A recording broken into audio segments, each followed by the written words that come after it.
حضرت علی علیہ السلام نے فرمایا، جب تم دنیا کی مفلسی سے تنگ آ جاؤ اور رزق کا کوئی راستہ نہ نکلے تو صدقہ دے کر اللہ پاک سے تجارت کر لیا کرو۔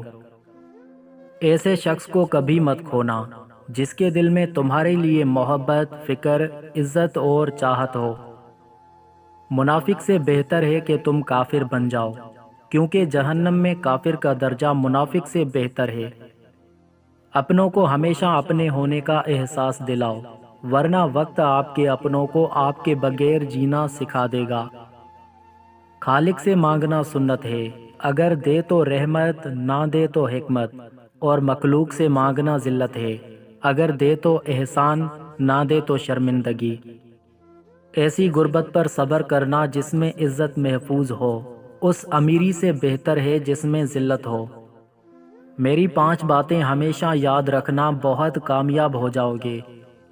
نمبر 1، اللہ تعالیٰ کے علاوہ کسی سے امید نہ رکھنا۔ نمبر 2، اپنے گناہوں کے علاوہ کسی سے نہ ڈرنا کہ کل کو جب اپنے اللہ کے سامنے جاؤ گے تو اللہ کو کیا منہ دکھاؤ گے۔ نمبر 3، اگر تم سے کوئی ایسی بات پوچھی جائے جس کا تمہیں علم نہ ہو تو یہ کہتے ہوئے کبھی نہ شرمانا کہ میں نہیں جانتا۔ نمبر 4، جس بات کا تمہیں علم نہ ہو اس بارے میں علم حاصل کرنے کی کوشش کرو اور اس بارے میں علم حاصل کر لو۔